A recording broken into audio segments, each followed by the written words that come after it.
천식 이겨내기, 천식요법이란 게 있나? 천식요법이 같은 것이 있나요? 천식 관리하기는 사무에서 어떻게 관리할까요? 최선의 치료를 찾는 방법은 뭐가 있나? 과거 10여 년 동안의 의사와 연구자들이 천식을 바라보는 관점에 두 가지 놀라운 변화. 첫째 변화는 이 질환을 심각하게 고려한 것. 다행스럽게도 천식으로 인한 사망은 드물다. 추정되는 사람은 많지만은 사망의 위험은 우리 사회에서 어떤 질환의 중요성을 측정하는 잣대 역할을 한다. 만성질환은 천식에 대한 다른 관점의 변화는 질환에 대한 의학적인 이해가 깊어졌다는 것이다. 천식이 단지 가끔 발작을 일으키고 발작과 발작 사이에는 괜찮은 질환이 아니라는 것을 알게 되었다. 환자가 괜찮다고 느낄 때에도 천식은 없어진 것이 아니고 다시 기침하고 쌕쌕거리고 숨차게 될 수 있다는 것이다. 현대 천식관리의 목적은 매일 천식관리에서 약제 사용을 얘기하기 전에 천식치료의 목적을 알아주는 것이 좋다. 목적. 지속적이고 힘든 증상을 예방한다. 정상적인 또는 거의 정상에 가까운 폐 기능을 유지하고 천식에 재발없게 부작용이 없게 약물을 또 관리에 만족해야 할 것이다. 천식 박사가 되기 위해서는 주변의 알레르기 자극원이나 예민한 것을 피하도록 하고 정기적으로 평가를 하고 혼자서 천식 관리를 할 수는 없다. 자, 천식에 대해서 알 수 있는 모든 것을 배운다. 천식 박사가 되는 5단계는 모든 것을 배우자. 또 전문가를 통해서 배울 수 있고, 새로운 환경에 노출되었는지, 천식 증상은 자다가 깨는지, 천식 약에 대해서 이야기할 수 있는지, 증상 완화용 흡입제는 사용하는지, 천식 약의 부작용을 겪은 적이 있는지, 또 지금 복용하고 있는 이 약이 아직까지 최선의 처방인가요? 아직까지는 최선의 것인가? 아니면은 이것이 최고의 것일지. 나빠지는 상황에 대해서 알아주기도 하고 발생하기 전에 예방을 하도록 한다. 숨을 몰아쉬고 천식 악화에 대처하기 위해서 준비를 한다. 그러면 이제 비상약물이 필요하다는 거죠. 스테로이드 등등의 것이 필요하다는 거죠.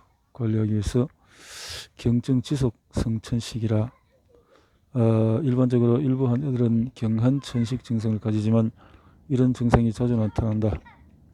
아마도 밤에 일어나서 흡입제를 사용하면 금방 잠이 들어서 밤에 가벼운 천식 증상이 평상시와 다르다고 생각하게 된다. 중증도에서 흡입 스테로이드는 더 강력한 약제로 천식 증상과 발작을 예방할 수가 있다. 이제 약물로 하게 되면 계속해서 저항력이 있겠죠. 경증 지속성 천식 환자에게서 꼭 규칙적인 예방약을 복용해야 하는지 의심스러울 수 있다. 증상이 심하지 않는 한 더 자주 기관지 항체제만 사용하면 안 되는지 궁금할 것이다. 예방약제를 권고하는 첫째 이유는 예방약을 사용하면 훨씬 편하다고 느낄 것이라는 점이다. 하루 한 번 또는 2번 복용함으로써 거의 천식 증상이 느끼지 않을 수가 있다. 그런 약이 있군요. 중동증 지속성 천식이라 매일 천식 증상이 있을 때마다 매주 1회 이상 기침하고 쌕쌕거려서 잠에서 깨게 된다면 기관지 확장제를 사용하면 증상이 호전되지만은 한 달이 못 되어서 한 개 흡입기를 다 쓰게 된다. 힘껏 불어봐도 최고. 자, 이렇게 되면 참 고역인데요. 치료가 될 수 있는 방법이 없어요. 삶의 테러를 안전성 평가. 일부에서 문제가 된 대부분의 경우에 다른 항염증기를 쓰지 않으면서 이것을 따라서 단독요법은 지양해야 된다. 단독요법은 좋아도 문제가 될 수 있다라는 거네요.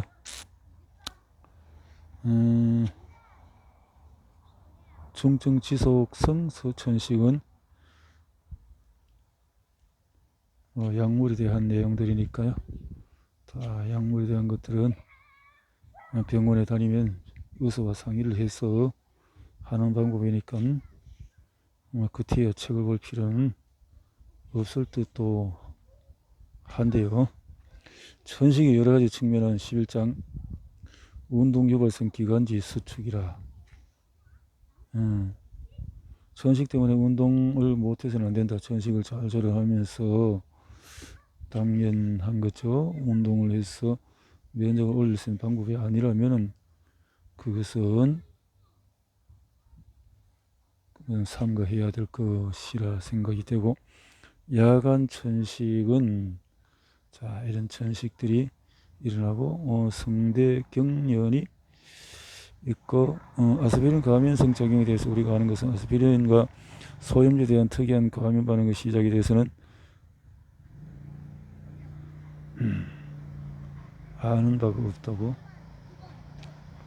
어떻게 아스피린의 과민 천식 환자라는 것을 알 수가 있나? 아스피린 천식 치료에 대해서 직업성 천식이라. 어떻게 직업성 천식은 이런 다양한 것들이 있다라는 것은, 소아의 천식은 어릴 때부터 이렇게 고생을 하고 학교에서 천식을 하게 되면 천식 치료에 대해서 평생 고치지 못하고 관리만 했어야 되겠나 하는 생각인데요. 집 밖에서의 자녀의 천식은, 천식 안에서 이야기하기에 아이를 초대해서 논다거나 같이 밤에 보낼 일에 대해서 의논하기 위해서 다른 부모님과의 만남을 계획하는 것이 자녀의 천식이 대하여, 천식이 일도하게 되면 또 무슨 폐렴이나 또 전염성이라 싶어서 사람들이 회포하거나 그렇잖아요. 그러면 이 모임이나 활동력이나 즉각적인 증상 완화제는 안면역 마스크 같은 스페이스를 정량식 연결하여서 투여할 수가 있다. 이렇게 분무기 같은 것을 해서 할 수가 있다. 어떤 장기 조절제가 가장 좋은가?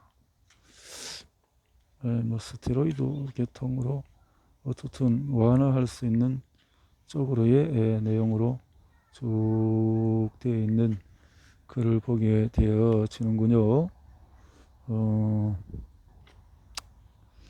임신 중에서 알레르기 약물이라든가 이런 약물에 대해서 천식의 진단은 어떻게 보느냐.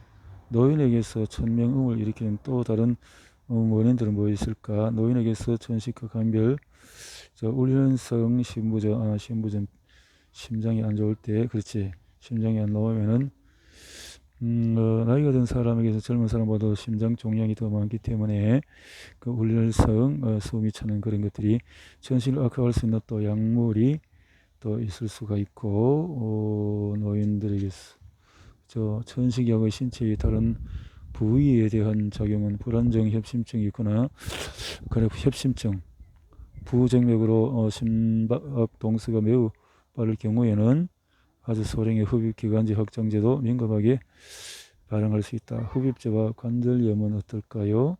많은 노인들이 관절염으로 손이 불편하다. 이런 경우를 위하여 독특한 흡입기가 개발되어 있다. 천식이 잘 낫지 않을 때는 어떻게 하면 좋을까요? 난치성 천식일 때는, 난치성 환자들은 심지어 일반적으로 해도 지속적인 기도에 협착이 일어날 수가 있다. 천식이 유발인자를 회피하고 있는가? 천식 어떤 약을 복용하고 있는가? 이런 것들을 완전히 그 현대의학적으로 치료하고 관리하고 천식 외에 다른 질환으로 복용 중인 처방약이 있는가, 베타 차단제, 또 심장약 같은 것들이 중독성 물질에 대한 이야기는 합법과 불법, 천식 환자에게는 아니건 두말할 것도 없이 건강과 안정을 위해서는 불법적인 약물을 복용하면 안 되며, 마약 같은 거, 저 천식을 악화시킬 만한 다른 데 의과적인 질환이 있는지 살피고, 빈번한 가슴앓이 증상을 경험하고 때때로 입안에서 시큼한 맛이 난다면 위식도 역류가 그 원인일 수가 있다. 아동기의 위식도 역류는 흔하다. 그래서 이런 부분에서 살피고, 진단이 천식이 아닐 수가 있는 것은 알레르기성 부비동염, 이제 축농증이라는 거죠. 만약 천식이 아니라면 뭘까? 폐기종, 신부전, 이물, 낭부종, 섬유종 등등 성대 기능 장애 등등이 있고, 낭포 섬유종, 미국에서만 약 300명 아동과 성인이 앓고 있는 낭포성 섬유증으로 불리는 것은 천식 혼돈될 수가 있다. 이것은 땀에 포함된 소금의 농도가 비정상적이다. 비정상적인 몸에 천식 전문의의 치료를 받을 때 언제인가? 이렇게 해서 천식의 행동 지침은 언제 의학에 대해서 천식 발작의 예방은 집에서 할 수 있는 것은 어떻게 경구 스테로이드의 단기 복용이란 뭐냐 하면은, 천식에 관한 전문의가 아닌 임상의들은 종종 경구 스테로이드의 사용 기간에 질문을 하는데 답은 하나가 될 수가 없고 개개마다 다 다르다라는 거죠.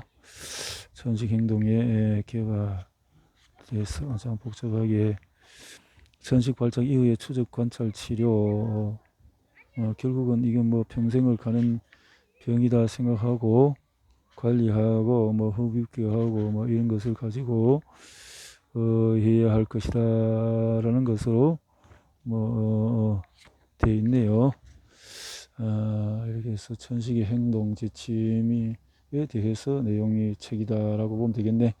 천식 행동의 지침은 생활에 꼼꼼하게 보고 나빠지는 상황에 대처하는 환자의 자가 점검 등등을 통해서 잘 관리해보자, 이런 뜻이네요.